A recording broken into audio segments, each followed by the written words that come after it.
What's going on, everybody? This is Chris Featherstone, Dr. Chris Featherstone, with another episode of Sportskeeda's UnSKripted. I am so excited to have this person on the show tonight for a live Q&A. This person has taken women's wrestling by storm. She is the champion of the most prestigious company in all of pro wrestling, with the likes of the Nature Boy, Ric Flair, my all-time favorite, Sting. You've got the Dusty Rhodes, baby. The National Wrestling Alliance, just illustrious with talent. And this person here is continuing the legacy very, very well.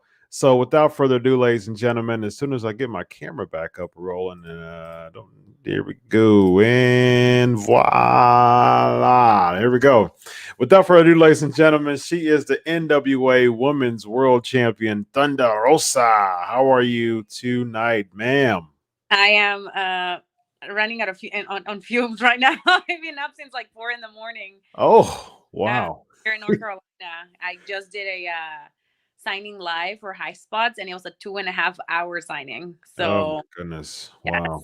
But for everybody ordering and purchasing all this stuff, you know. Yes. What you do for just continuing to please the fans in the pro wrestling business, man. It's you were sharing some stories when we were off air that was like, whoa. It's just really some interesting things that people request, but but still, you know, you're a true to life, you are a true champion in champion form. That's what champions do. Yes. They make all the appearances, and they make it happen. So how are you doing other than being super tired? Super busy, extremely busy. I'm getting ready for the show on Friday, which is our first show for Mission Pro Wrestling, which we are sold out. Nice. Congrats. Thank you so much to absolutely everybody who bought tickets and are super into the show. We are super excited to have our first show. So we're making history. It's the first time ever. I will say that something like this is attempted we're trying to get every position filled by women. That's awesome. That's awesome, man. Congratulations. You got a big night tomorrow, right? Yes. Yeah. That's awesome, man. With Evil East. So yeah, awesome. All right. So we are going. So there's a lot of people in the chat right now. So start the questions. Yeah, it's awesome. Let's see. Kevin's asking, are you okay? Are you still safe from the coronavirus? Yes, I am. Even though in California, in Texas, if we open up around April, I've been getting myself tested every other week or every week. I'm using my mask. So if you have the K95, these are like the best masks. I've been using my hands, being proactive. I'm not going to parties or big stuff like that, and we staying to ourselves. So I would highly recommend everybody to wash your hands and practice social distancing. And now that things are being open, we're continuing to practice social distancing too. Yes, indeed. I've had those conversations. I'm like, man, once the numbers numbers are going down as far as cases compared to deaths. It was 4%. Now it's a little under 3% now nationally.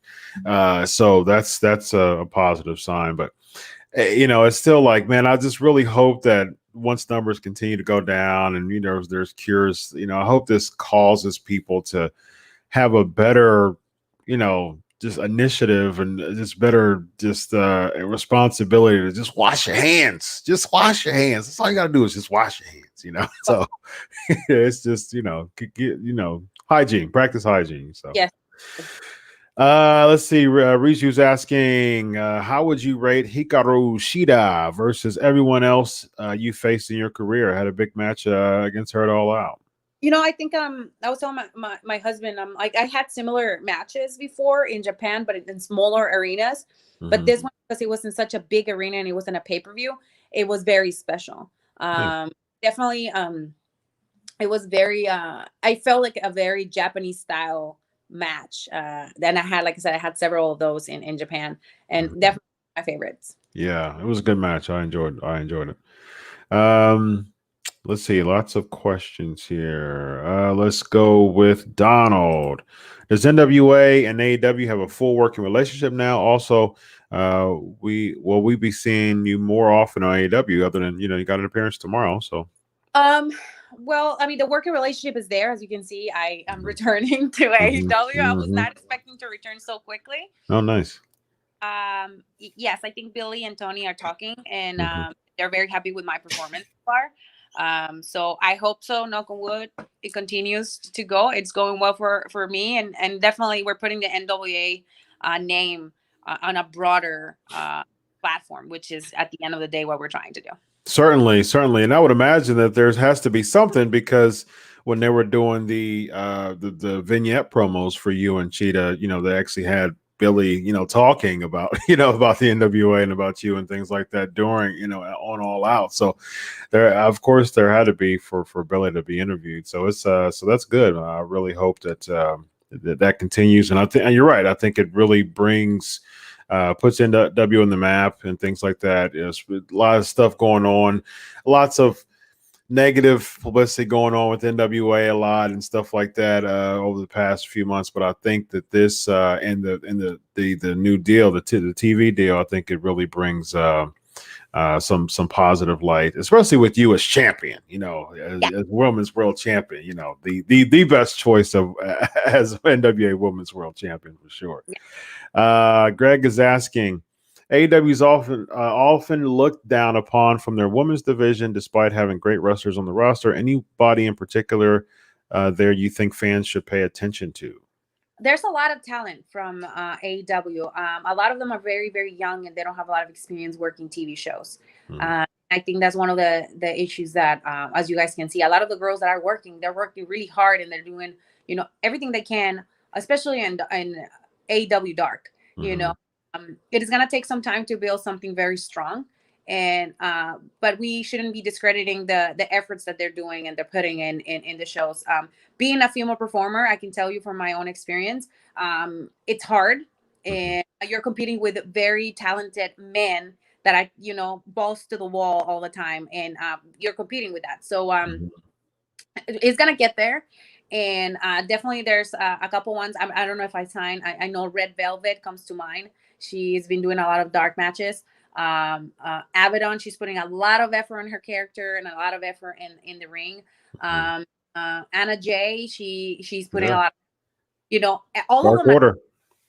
So again, everybody's doing a great job on being positive and being supportive and just trying to build up a stronger women's division. Yeah. Anna Jay, she's definitely put herself on the map with being a part of the Dark Order, and so, and she came from QT Marshall's school, right? Yes, she is still there and she's still training there. One of I forgot to mention, you will have Diamante now. We have Tay. She just got signed. Very, very talented. Again, it's just gonna take a little bit of time, and depending on what storyline they have for them, I think they're gonna let them flourish. So and at the end of the day, it all depends on us on how we want to perform at the end of the day. Certainly. And I like Big Swole as a babyface, and you do a really good job as a heel. I'm waiting for that Big Swole versus Thunder Rosa NWA. Not here for this. Phenomenal. Yep, absolutely. What was the backstage environment when the Matt Hardy incident at All Out happened? I was really I personally didn't see what happened during the show because we were in Gorilla. But it was really scary when I saw him coming in. He looked disoriented and stuff. It was a little scary. I've been there, so I really felt bad for him, and it also put a lot of pressure on us because from that incident, it was kind of like the momentum was kind of, it went down because everybody was scared for his life. So it was scary. Yeah, there were some talks that it might have been pre-taped, but that was actually real time No, there, right? It was okay. Yeah, very interesting. he went to like straight to the hospital, I think. Wow. Yeah, I did hear that. Leonard is asking, hi Thunder Rosa, great to have you here. How was it working with Rey Mysterio on Lucha Underground? What are your thoughts on his son Dominic's debut? It was, for me, it was an honor just to like share a locker room with Rey Mysterio. I remember the first time I met him, I didn't know who he was because he didn't have his mask on. He was like, "Hi, my name is Oscar," and I was like, "Hi, I'm Melissa. Nice to meet you." And then he passed around. I was like, "Oh, that was Rey Mysterio," But pretty accessible with all of us. He was always giving, like, if you had a question or you needed feedback, he will be open to do it. Had tremendous matches with a lot of the talent there, and it was, for me, just to be able to be in the apron and watching him putting matches together with Ricochet and with Pentagon, with Phoenix, it was like a dream come true. Like, who can say work, with Rey in a show like Lucha Underground? And I met Dominic before he wrestled, and then I started talking to him. I think he was like 18 when I met him, and then started talking about training in San Diego. So I mean, being a second generation wrestler, there's a lot of pressure, on you, on becoming like your parents or better than your parents. I wouldn't want to be on Dominic's shoes right now. It's a lot of pressure. Yes, I agree. I mean, Rey is he's viewed by many to be the greatest luchador of all time. So He has a big shoes to fill, and yes, is not like Rey Mysterio size. He's a big boy. Yeah. Personally, I think he's been killing it though. Just to be full time for only a month as a pro wrestler, it seems like he's been wrestling for years, full time. So I think he's been doing great. Been on like all his life, like he's been around, right on his veins, and I know he's been training really hard. So he has Agreed. Dennis is asking, if you were booked to be on Josh Barnett's Bloodsport show, who would you want to battle, man and woman? Oh, definitely a woman. I mean, just to make it more fair. But I mean, if they give me a small, like somebody my size, like my weight, I think that would be really, really cool. I would love to. Yeah, that would be interesting. All right, let's see. Let's go to Nakadota. I was there at your match against Mercedes at Queen of the Ring at Hurricane Pro Wrestling. Amazing match. What do you think of it? Man, I couldn't walk the next day. Really? It was brutal. Like, I got powerbomb on the apron. Holy Jesus. It was rough. And that was like that time I was like getting ready for my fight. So I was cutting weight and I was really sore. And after that match, it was like 25-minute match. I couldn't walk.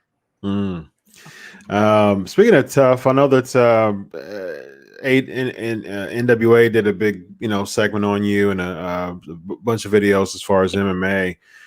Do you have any plans on returning to MMA? You know what? It's so good that you asked me that question. I was like on the airplane to Charlotte this morning, and I was going over my videos from when I first started fighting, and I just got the itch. I feel like I need to punch somebody in the face soon. I don't know. And right now I'm so busy with wrestling. I know I have commitments with Combate Americas, but I honestly don't know when they're gonna restart. So right now my bread and butter is professional wrestling, and I need to focus on what is bringing food to the table. That's and right. I love fighting. Don't get me wrong. I was talking to my therapist this morning about it. I love fighting, but it's not paying the bills right now. So once everything is back to normal, I think I'm gonna resume my training, which I do miss dearly. I love being with my team, a Brazilian top team in San Antonio. But I am ready for the challenge, and it's gonna be a lot of fun. Yeah, awesome. Kelby's asking, what's the best match you've had lately? Kelvin from Arizona. He has a little bird, and he the bird that's like I forgot. I'm thinking in Spanish, but he has a little bird. He's so cute. My best, I will say, like the last two matches that I had with actually the match with Kimberly, like I just had a match with Kimberly at Wars of Wrestling. Okay. Great, phenomenal match. She's amazing to work with. My match with Shida, of course, because of like the caliber of match we had, and Serena D, which was one of my the people that I want to work with.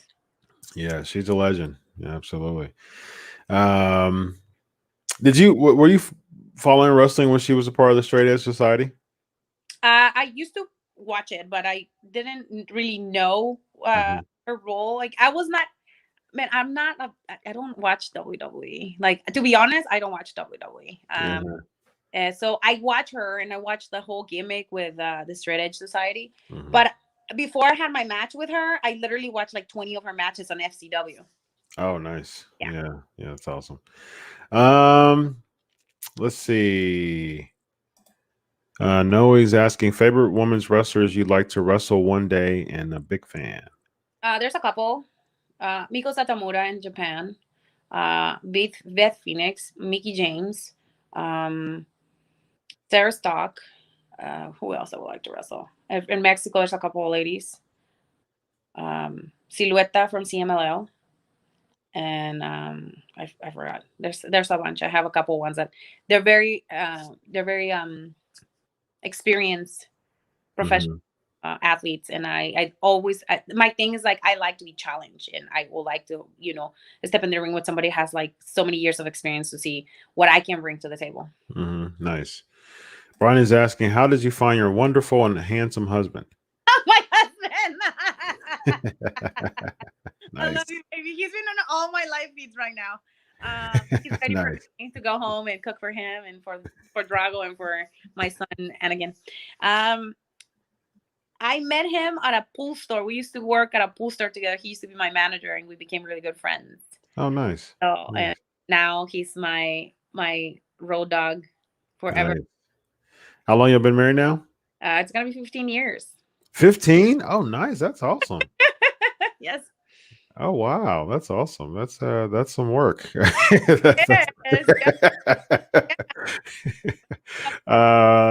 Yes. What advice could you give married couples? Communication. That relationships mature, as you are maturing, and like, time changes, like when you start having kids and like, you change jobs and stuff like that. It is very important that to grow together and not apart. And like I said, all relationships go through ups and downs, but definitely like learning how to like love each other no matter what. And just to be respectful. And I think supporting each other's dreams. There's like a bunch of questions, but supporting each other's dreams, he's supporting my dream to become a professional wrestler to like the next level. And when he's ready to do something that he wants to do, I will support him no matter what. And that's so important. Awesome. Chad is asking, how long have you been wrestling, and are you a fan of Britt Baker? So I've been wrestling. I debuted in October 2014, so that will be 6 years in October. And am I a fan of Britt Baker? If I said I am a fan of Britt Baker, I don't know. I want to wrestle her and give her a good lesson of what to bring the thunder on her. Well, that would be difficult because both of you are such good heels, though. Like, who would be the baby face in that match? We'll see. It will be a lot of fun. Yeah, that would be. Both of you are really good heels. I would say two of the best female heels right now, for sure. And let's see. The next, Lenar's asking, how was the experience of working with Alberto Da Rio? Any update on the status and potential wrestling return? For him? I don't know. He's always very, very kind. He was very positive, and because he's another Latino, he's Mexican too. He's all pro helping his fellow, Latinos. He was very supportive to me. He was very supportive to Sexy Star, to Ricardo Rodriguez, and anytime that we needed something, he was always available for us. Nice. That's awesome. Have you spoke with him anytime soon, recently at all? No. Okay. Yeah. No, there's a lot going on with him. I hope hope everything is cleared up. Let's see. Roach is asking, what has been the most important moment so far you entering through the curtain of AEW? Being blessed and being humble. Nice. This is an opportunity that a lot of people have been working for and have been dreaming of. And for me, just reminding myself and keeping my feet on the ground is very important, because just as quick as the opportunity was given to me, that opportunity can be taken away. Mm-hmm. And just doing everything I can to use this platform to make the Thunder Rosa brand grow in a respectful way. And again, the most important part, I guess, from not even being humble is like the whatever I bring to the women's division, it's so important, because I really want to challenge all of those that are in the division to become better competitors. And Mm-hmm. That's awesome. Yep. Ricky's asking, have you met The Rock? no, I'm not. I want to. If The Rock, if you would meet The Rock, what are the first thing you would say to him? Oh my God, I'll just be, can I take a selfie? he would say, what's your name again? It doesn't matter what's your All right. Elaine is asking, in your interview with Chris Van Fleet, you shared the story of your Dia de los Muertos face painting. Do you think you would always do your own face paint? I hope so. It's so personal. Yes, I do. As you can see, Mm-hmm. I felt a certain type of way, and I just did it. So now, now with the face paint, I know that you were doing it a while ago with yes. Twisted Sisters and Ring of Honor. Yes. Now, what caused you to want to kind of start that half? Because I know Holiday did it too. Like, what caused that kind of half of face type of paint? The half was because it was given to me by a promotion called Lucha Extreme. Okay. But it was a full face paint, and then Manny Fernandez, he was like, "You're too pretty, just do half." And then I was just doing it there, and then in Japan, that's when I decided to just go for it and start doing it all the time. Nice. That's pretty cool. Cool. All right, we got a few more questions here. About 5 minutes. Let's see. Let's see. Roka is asking, how does it feel to be a part of the full female card in Mission Pro Wrestling? Tons of amazing talent. Oh, it feels amazing. It feels amazing. Like now that I was telling you, I think about it. Now I was talking to a couple people. The importance of the show, it's actually pretty big, because we're setting a precedent to the wrestling business in general, that women can run things and they can run them in a proper way. Mm-hmm. And that there is support. And the most important part of it is that women can sell tickets. Yes. I think a lot of the times, big companies have put us on the side and we're in the back burner. We're like the matches, we're the popcorn break. But I think we need to demand companies to give us a space for us to like do our craft. Mm-hmm. And at the same time, we have to be able to perform in order to keep our space. Yes. So that is so important. And Absolutely. I'm a firm believer that when somebody gives you the platform, you better perform. Yes, indeed. Absolutely. Good stuff. Preach. Let's see.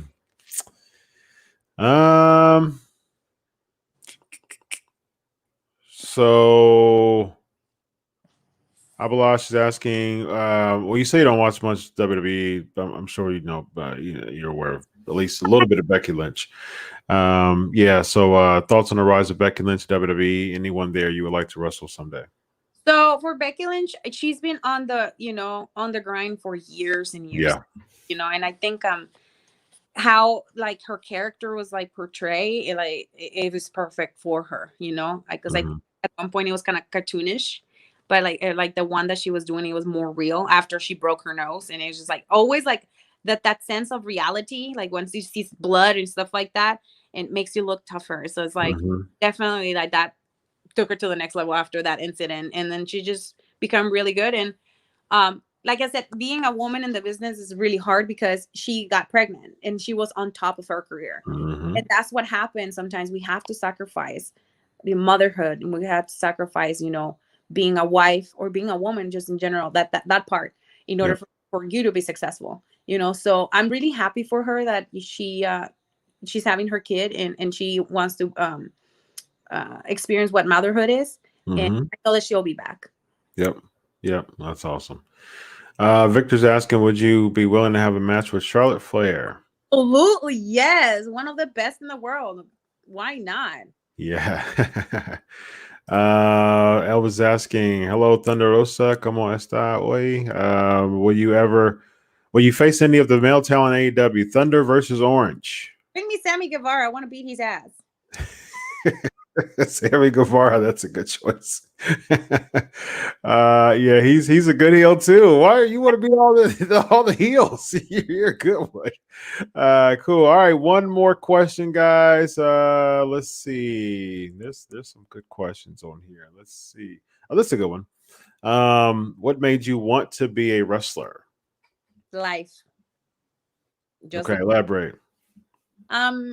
It was never a dream of mine to become a wrestler. It was, I just answered this question earlier. Is after I did the tryout to become a wrestler, I was like, I think I can do this. It's very challenging. It's like one of the most challenging things I probably will do physically. And then I will say that after I try MMA. But I saw the potential of becoming an artist, that I always wanted to be an artist, as a child. So now it's just coming to fruition. It's coming to like reality. Being on TV. Like I always wanted to be on TV. I want to be a soap opera like actress and stuff. Oh, nice. Yeah. So now soap opera actress, but in the ring. Yes, indeed. Absolutely. Now, what were you doing before 2014? So I graduated from UC Berkeley as with my sociology degree. So I was a lot of social work. I was working as what was I doing? I was working with clients between the ages 18 to 25 that were out of the psych ward. And before that, I was a supervisor for a rehab facility for teenagers that have dual diagnosis. So very emotional driven jobs. It was really taxing on my mind, and wrestling was an escapade for. Yeah, that's good. Yeah, I work in mental health now. I'm a doctor in psychology. So yeah. Yeah. Yes. So I get it totally. So absolutely. This is the thing. Like I was very passionate about social work, and I'm still very passionate about social work. When I was, advocating for my clients, I will never take a no for an answer. My boss used to call me Melissa the dog, because I will go after it. And that's the same way that I approach professional wrestling. Yeah. Women professional wrestling. I don't take no for an answer. Yeah, that's good. Yeah, I was a case manager for many years too. So I get it. I get the social work. I get the just really feeling and just really just coaching people and just kind of having them understand, kind of looking beyond their doubts, you know what I mean? And just kind of having them, just making them just really understand the potential within themselves, you know what I mean? And I think as a wrestler, you have now you have fans to do the same thing too, just have them understand the potential greater than themselves. So it all works out. So yeah, absolutely. Good stuff. Well, this has been a pleasure, an absolute pleasure. I appreciate your time. Oh, real quick, you said that your tryout, you tried out for WWE, didn't you? No, I didn't. So what happened was I asked one of my friends, because this is at the time I was just ready to like hang up the boots, like nothing was happening for me. So I was like, I'll be a ref. Let me ask if there's an opportunity to do that. I asked, they called me. I was gonna do it, and then there was a hurricane during that time, so they keep pushing my stuff. That was the sign. I was like, this is not meant for me. Like I was already training to do MMA, and I needed to sign the contract, and I was just lollygagging. And then that same week, after I told WWE no, NWA called me, and I became part of NWA, and I became a professional fighter. So wow. So this was within the past couple of years, then, right? Last year, around this year. Wow, that was pretty recent. Yeah. Wow. If you would have said yes, you would have been probably a WWE ref, but sometimes you got to be bold and say no. And it's not about the money. Like I said this, sometimes it's not about the money and the stability. It's about doing things on your own on your own terms, and being content with that. And I think the older that I get, the more that I understand that part, because it's like there's nothing better and nothing more like comforting that you're like, you know what, I did it on my own. I did it on my own terms. I failed, but I got up and I even did even better. I failed on my first MMA fight because I didn't have the experience and because I didn't have like the amount of training that I needed it. But I know on my second fight, I know what to do now. And like now with the NWA, I knew what to do in order to put myself over and to put this character over, because that was my goal. I wanted people to know who Thunder Rosa was and why I was meant to be put on this planet, and things are happening the way that they were supposed to. And even with COVID, I had the blessing for AEW to be interested in bringing me. And now people know who Thunder Rosa is. Yes. And able to be in like really big podcasts. I was on the Jericho podcast. I was in Chris's podcast. And it's like, it's just blessing after blessing after blessing. And like what we were just talking about me talking about women's equality and just, women's wrestling just in general, and why we should have like positions of power. We're doing it with this Mission Pro Wrestling. If I would have been a ref, I would have never done this. Right. Yeah, being on Chris's podcast is great, but this podcast is more important. So you forget Jericho's podcast. We get more numbers to Jericho's. I didn't mean it. I didn't mean it that way. But I'm no, I get it. Chris Jericho's one of my top 5 wrestlers of all time. So yeah. I was like, man, you're gonna make me feel bad. I want to thank you for being so patient, because I know you hit me up and I was like, dude, I'm busy. Like, give me like 3 weeks, and you were like super through with that. And thanks for all the fans that stayed up and like give all these questions, because I don't really get to do like Q&As. Yeah, that's awesome. Well, I've had a great time. I appreciate your flexibility and staying up so late. And get back to Brian. I know he misses you. Well, he's gonna have to see me until tomorrow after he gets out of work. Tomorrow. Yeah. Well, good stuff. Well, thanks so much, Rosa. I appreciate your time and have a good night. Thank you. Good night, everybody. Bye-bye.